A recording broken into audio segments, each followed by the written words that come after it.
Welcome back to Young Heretics, Words, Words, Words, the Word Edition.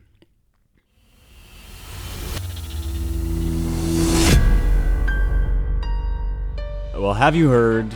The word is not bird. The word was with God in the beginning. Today is Good Friday. It's the Triduum, which is the 3-day culmination of Lent and really the lead into the high point of the liturgical calendar with Easter and the celebration of the resurrection, which is weirdly fortuitous, maybe even providential for us, because we have been going together on this journey to do with the word of God and the name of God specifically. This is the third episode I think I've done about names and what names mean and why the Bible in particular is kind of obsessed with names. Names be like, why are you so obsessed with me? Because as the question that was asked at the beginning pointed out, there's a bunch of stuff in the stories of King David about building a house to God's name. And there's some ambiguity there about whether that's the temple or whether the temple actually isn't it and Jesus is it or what. And there's, at a deeper level, a real obsession, not just with God's name, but with the name of Jesus. Of course, thou shalt not take the name of the Lord in vain, but also whatsoever things ye ask of me in my name, I will do, you shall have. And this is the sort of thing that seems very perplexing if you think that a name is just a series of sounds that you apply to a person, which when I was a little kid, that is sort of what I used to think. I'm very, very bad with remembering people's actual names, and it's one of my least appealing traits because I can know you for like a long time and have deep conversations with you and then suddenly reveal that I've forgotten your name. It's not because I don't care about you. It's just because it's one of the things that doesn't stick in my head. And when I was a little kid, this will show you the kind of little kid that I was. I used to bug my parents and say, why does it matter if I remember people's name? I remember so much else about them. And clearly this story shows that I never stood a chance, because the next thing I would say is the sounds are just random. They're just sounds that we make. It's not the essence of the person. I don't know if I used quite that phrase, but that's what I was getting across, that it seemed to me totally arbitrary that we had applied this set of syllables to somebody, but the things that were really them weren't the syllables, weren't the sounds. And this distinction between convention, which is where people place things, make up systems that are sort of arbitrary but that gain meaning over time, versus nature, right? Physis is the Greek word versus nomos. That physis is like what the thing actually is in itself without any human imposition. And what I've been talking about through this whole series about translation and naming is the longing we have to make a direct connection to the nature of a thing, to really know the world face to face and soul to soul, and to know each other face to face and soul to soul. So the name of a person, on one level, is just a series of sounds, but on another level, it's this physical stand-in for something else, for knowing the person, for being able to understand them and communicate with them and make contact in love with them. And so the name of God, if we could come up with one that was not just arbitrary, but was in some sense a physical reality that got us into the spiritual reality of God, that would be a very, very important thing. And last week I talked about how even though that is sort of what we try to do with language, there's always this gap between us because we're embodied souls. And so actually we don't just get this perfect, direct God's eye view of the world. We get a world view that is mediated through our physical bodies, and then we describe the world. We encapsulate that experience in physical language and the sounds that we make. And I was getting on in talking about this to Aristotle's De Interpretatione, in which he makes the brilliant point that a word, the sounds that we make, it's not just a symbol or a token for the thing itself. It's a symbol of the way the thing itself affects us, the experience we have of it. And in another work, in De Anima, on the Soul, book 2, Aristotle talks about the fact that this is what perception also is receiving a kind of pathema, that is a sort of affection, an experience into the soul. It's almost like one comparison people often make is of a stamp or a seal that you press into wax, and the soul is wax, and it takes in, let's say, the chair outside of me. I don't have the chair in me, but I have an impression made upon me that rises out of the chair. And Aristotle says this is form without matter. In other words, the stuff that the chair is made of is forever outside of me. I can't, unless I eat the chair and destroy it, I can't take the stuffing into myself, and I can't make it part of me, but the form of it, the shape that it's in, the kind of character, the essence of it, makes some kind of impression upon my soul. And Aristotle thinks that when we use language, we are putting into the world a little symbol or an image. It's like an output from the input. The input is the impression you have in the soul of the world. The output is the language that you use. And what that means is words, in a certain sense, exist before we ever speak them. And this is the mind-boggling idea that I want to start with today on this sort of Good Friday words special. And what I mean by this is, if it's true, if Aristotle is right, that we have this impression that is made upon us in the soul, then that is in some sense the first language, because it's the first relationship between the human soul and the outside world. And what we do with our conventional arbitrary symbols, when we say words like chair, is we try to give somebody else a heads up that we're having that inward experience. And so you have the outward word, the word that you speak, but you also have a kind of inward word, which is already a connection between you and the outside world. And that's where I want to begin, and I want to take that idea from Aristotle into Thomas Aquinas, because Aquinas really kind of drives this point home. And what we learn from reading Aquinas is that little, 5 or 6 year old me, when I was bugging my parents about why do I have to learn the names of people, I was partly right and partly wrong. I was right that there isn't really an inherent connection between the sound John and the guy who's named John.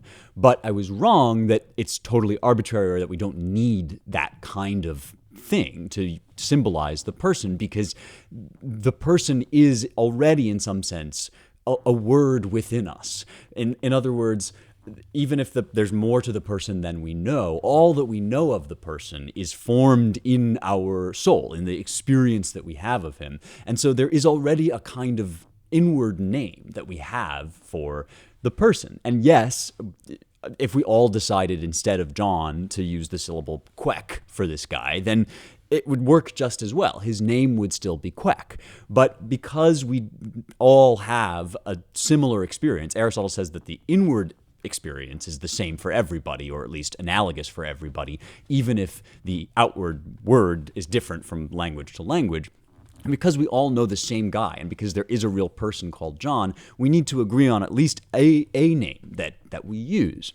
And the longing that I've been talking about of stamping the perfect name onto somebody or onto something is a longing to somehow match up the outside word with the inside word in such a way as to really encapsulate them and really get it. And this is the satisfaction of using language well, is that satisfaction of not all the way, but closely kind of mirroring the inward experience with the outward experience, and then being known through this medium, through this middle term between you and me, which is language. And this is what Aquinas talks about quite brilliantly, although quite in a very difficult way, in his lesser-known work, De Natura Verbi Intellectus, which means on the nature of the word of the intellect. That is the inward, the inside word that I've been talking about. This is a treatise that's all about this. And, on this show, I never pander to you. I always talk about the really good stuff and the hardcore kind of nerd out stuff.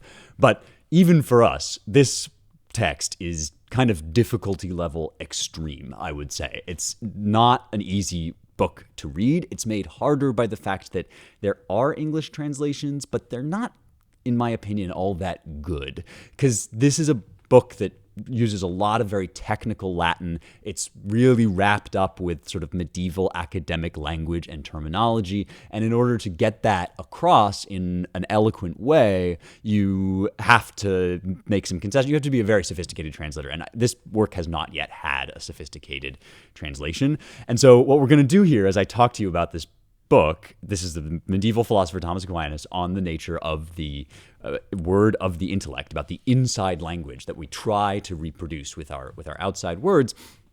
I want to, we're going to do it live. We're doing it live, and I'm going to try to take you through the Latin just a little bit of just one major important thing that Aquinas is saying, because otherwise we'll never really, I'll read you from a translation and you'll see what I mean about how difficult it gets. But here's the translation, and then I'm going to go to Latin and try to unpack for you what it says. That which is in the soul, as it is in the subject, is effected in it as a habit. But it has a perfect account when it is joined to an act, for in this the habit's nature is perfected. So again, you see what I mean. What? But he's, and cowboys are puppy dogs that fly to Jupiter. Like this is very, on the one hand, kind of complex, but it is actually also very clinical, specific, and technical. And what he's saying is, at this point, pretty Aristotelian. It's that we have things in the soul as kind of impulses and habits that don't necessarily have outward expression. But when they have an act that comes out of us, then we show, or we give a final perfection. We complete the inside impulse. So you could say that I am, maybe a courageous person. And that would mean that in general, when I'm in certain situations, I act in courageous ways. But it's really the height of my courage is when that inside courage sort of manifests itself outward in the outside. It has a perfect account when it is joined to an act. Now it is perfected through the understanding's natural light through an intelligible species. So now we're going to get our hands dirty here with Latin. Perficitur autem per lumen naturale intellectus, in volvens speciem intelligibilem, in quo et sub quo intelligatur. So this is where we start to talk about how the soul takes things into itself. And what it has is a natural inward light, a light of the mind, essentially. And this is what my book, Light of the Mind, Light of the World, is kind of about.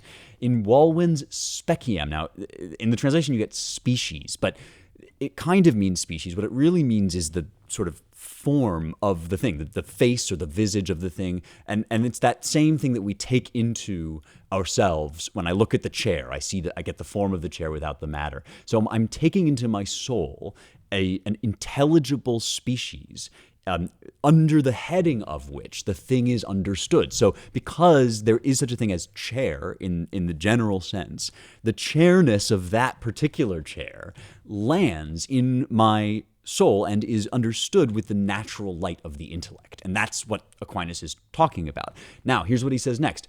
Idem enim lumen quod intellectus recipit cum specie ab agente, per actionem intellectus possibilis informati tale specie diffunditur cum objectum formator et manet cum objecto formato. So this light, which the intellect receives under the species and from the agent, that is, from the chair, which is in the species of chairs, right? This chair is a chair, and its chairness comes into my soul, is understood by the mind, but it remains and is in the agent, the thing that is affecting me. And so the reason that Aquinas is talking about this is he's telling you about the verbum intellectus, the word of the intellect, which is this impression, this form that we receive through our natural light.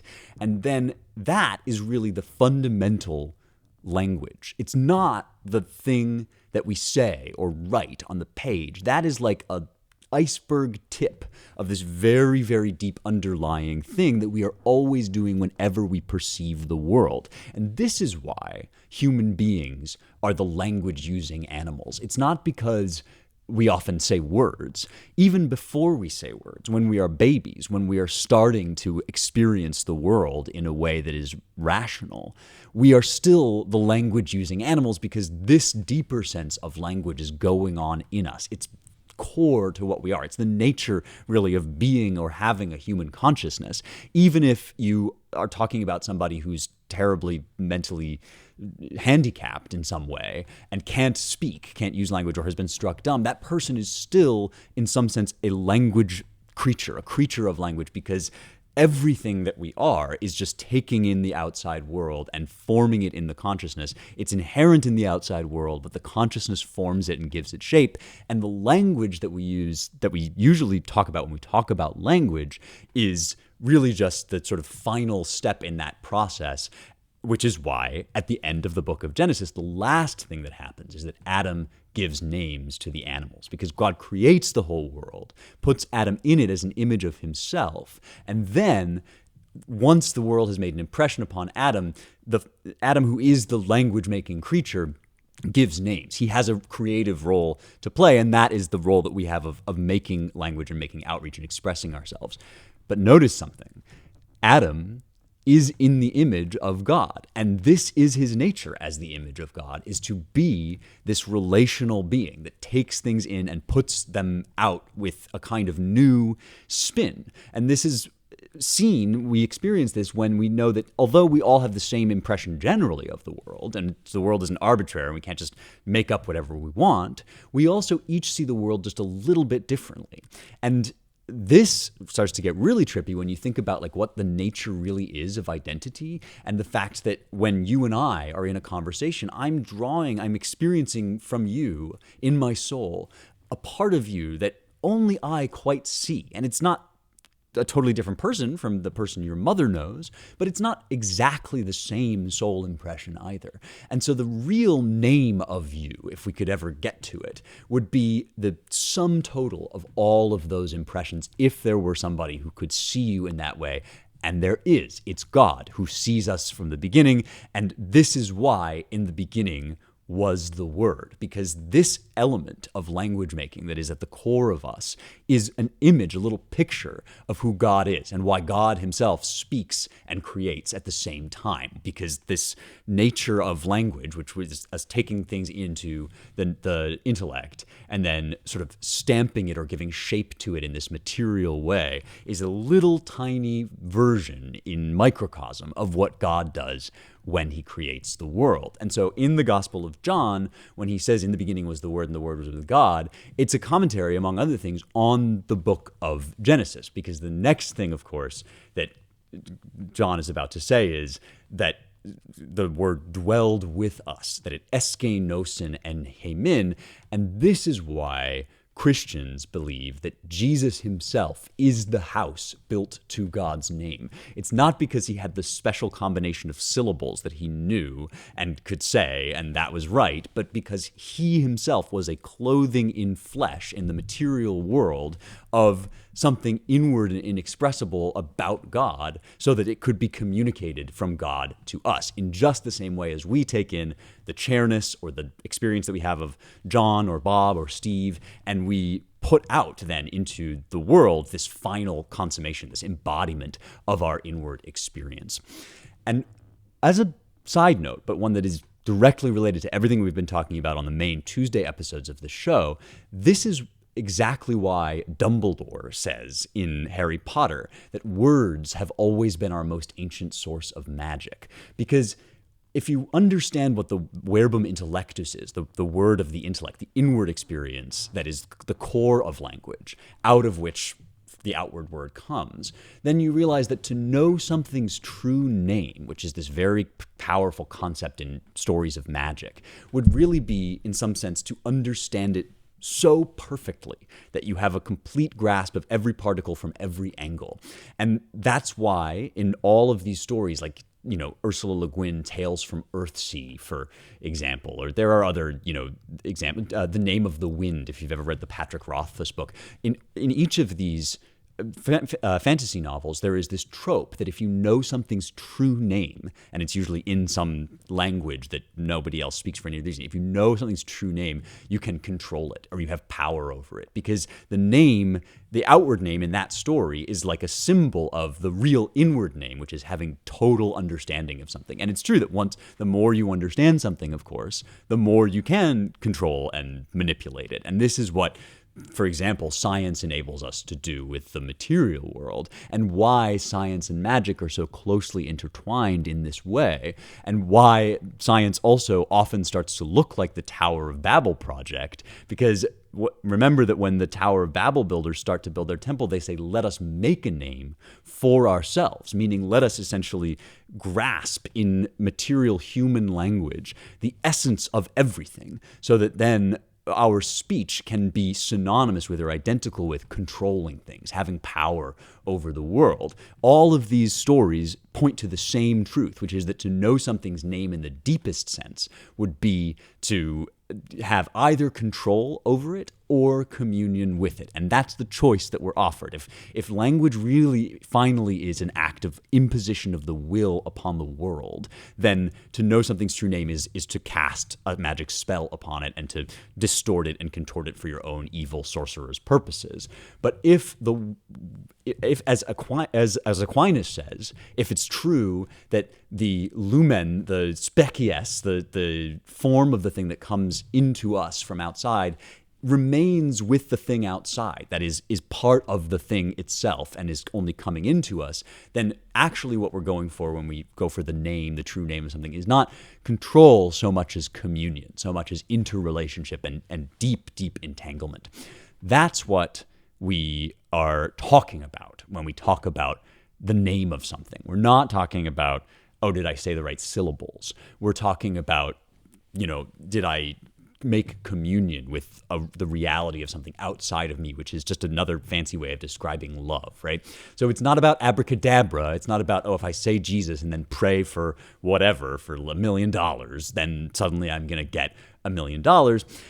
It's about the nature that is expressed by the sound Jesus. And that nature is already a word, because Jesus himself, his life, his death, his resurrection, all the stuff that we talk about on this, Easter holiday is already the word, is already the physical embodiment of this inward part of the Godhead, or this person rather, this of the Godhead, who is embodied for us and lives and dies and reveals God in his physical actions on earth. Now, just as a side note, this is why, if you are following any of the quote-unquote Christ is King discourse on Twitter, there's this argument going on about whether Christ is King can be a dog whistle, or whether it's always and in every context appropriate to say Christ is King. But the argument is over whether people are using those syllables, Christ is King, as a stand-in for other more sinister things. And often we will see on Twitter that people say Christ is King, and then they say really vile, ugly things, like horrible things about Jewish people, or just insane slurs that are really ugly. And one side of this debate online is saying, you're taking the Lord's name in vain. Another side is saying, no, it's a fact that Christ is King. Why can't you say it back? And this is the reason, because those syllables in themselves are not what it means to proclaim the name or to bend the knee at the name. And in fact, often in the Bible it is said, why do you call me Lord, Lord, even though you don't do what I say? Why do you call me Lord, Lord, I never knew you, right? Do not take the Lord's name in vain, because the Lord's name is not Jesus. It's not Christ. I mean, of course it is. That is the name of the Lord, but it's not the Lord's name in the sense of this deep word that is expressed in the actual life and reality and character and personhood of Jesus. And you know how I know this? Because Jesus wasn't named Jesus. Jesus is a transliteration into English of what was already a Greek translation, Jesus, from a Hebrew set of syllables, Yeshua, right? Salvation, essentially, is what that word means. And if any sound can claim to be the magic set of syllables that you can say and then get whatever you want or do whatever you want or whatever, then it would be Yeshua. But even that's not right, because none of these words is what we mean really when we talk about praying in the name of or doing something in the name of God. And so yes, actually, context matters, and the syllables Christ is king can be used for evil just like any other set of syllables, because what's being wielded there or attempted to be wielded is the actual underlying inward word, which is what we have communion with when we're talking about the person Jesus. It's only a human being because humans are in God's image, and it's only a perfect human being who can be the Word of God in the sense of expressing him. It's not some series of syllables, although, of course, we do all need to agree that the guy's name was Jesus, just so that we can be talking about the same person. But once we're talking about him, there are certain things that are true of his character and certain things that are not, certain things that he did do, certain things that he didn't, certain things that happened and certain things that did not. And so when we say that, God, that there is a house built to God's name, or that we do things in God's name, we are talking about, Christians at least, are talking about this embodiment, this lived life, which we commemorate, especially now, right? Of course, this is always sort of the central meaning of the Christian religion, but now of all times, we think of the name of God in the sense of God's defining action on earth, which is mounting the cross, dying, and being risen again to new life. And since this is Good Friday, let me just add one final little note about what it means for the name of God to die on the cross. Now, of course, it means an enormous amount that could never be summarized here, but one thing it means, if you understand what Jesus is as the Word of God, is that this flesh, which has been used to clothe the person of the Trinity, the essence of God made manifest to us in the physical world, is imbued with meaning because of its form, because of its species, right? And the thing that happens to each of us as language-making creatures is that ultimately that form vanishes. The matter doesn't vanish. Every atom in us stays around, and it's sort of dispersed into the world and gradually decomposed. But the minute we go offline, the minute we die, that form departs. And this is one major reason why on the cross, Jesus, when he submits to death, says the most profound thing that he could possibly say, that you would spend your entire life contemplating, which is why. He asks the word why shortly before he dies, because the meaning is he's consenting for the meaning to go out of his flesh when he submits to death. And the resurrection, which we celebrate on Easter, is an assertion, a miraculous assertion, that even through and beyond death, there is a larger meaning that endures, that the body of Christ can't actually be fully and finally decomposed, because even when the physical outward expression of the thing breaks down, the spirit remains and resurrects from the dead and transcends and moves through and past death in a way that we can too. That's the point at a linguistic, philosophical level of what we celebrate today, and it is the most profound statement that can be made about human nature, both in the nature of what we are as natural people, which is to say language entities that are almost synonymous with language, and then in our supernatural hopes and claims, which is to say that the Word, which was with God from the beginning, will finish the work that he has done and has power both to put down his life and to take it up. This is what we commemorate on Good Friday. I hope that if you celebrate, you are having a real one, that it's rich and full of everything. I always feel like I don't want to wish you a happy Good Friday or a happy Holy Week even, because we're already a little bit too addicted to pretending to be happy in Christianity, which in my opinion is almost the opposite of what Christianity is about. One of my favorite things about this season, or one of the best things about this season, I think, and about the liturgical ritual, is that it acknowledges the reality. It's really the only religion I know of that fully acknowledges the reality that everything's not okay right now. And a lot of things are not okay. And maybe in your personal life that's true, and maybe in general that's true. And I know that each of us, in our heart of hearts, can name ways in which we're not doing okay or things aren't okay. And the only philosophical system where you can say that without having to explain it away or pretend something else or put a neat bow on it. In my opinion, the truest and deepest system for acknowledging that is Christianity, and is specifically Good Friday. And so the reason to enter into this is to grasp, again, no matter what is going on, whether things are going well or badly or whatever in your personal life right now, to enter into the fact, the tragedy, that all of this meaning, all of this inward light, all of the things that come alive or come online with us when we enter the world, the chairness of the chair suddenly takes on new life. John suddenly takes on new life because Bob knows him. And, the first time a mother looks into her infant's eyes, suddenly new life exists again where it has already come into being physically. All of that in the natural world dissolves, and the words fall apart, and the language fails, and the meaning fails, and the only question left is why. And that's what we acknowledge with the cross. I think the cross is the only thing that can acknowledge that, and the only possible answer for it is the resurrection, is the supernatural assertion that beyond death and past the total breakdown of meaning, there is a revitalization of the thing that the meaning was always of the underlying thing that we can never quite touch or put into syllables or perfectly encapsulate, but is always underneath and behind all the words that we say, every kind of language that we try to use to paste together with sticks and mud and any kind of sound we can make to paste together some token or simulacrum of reality. What the resurrection says is, yes, that reality is there, despite all the, quack neuroscientists that will tell you it's just, the firing of synapses in your brain, despite all the pseudoscientific nonsense that they give you about chemicals and serotonin. All of that is just language. It's just words for expressing something deep beneath. And when all of that language falls apart, when all words fail, on the other side of that, the thing that the words were describing lives and can be resurrected and reconstructed by the God who speaks creation into existence.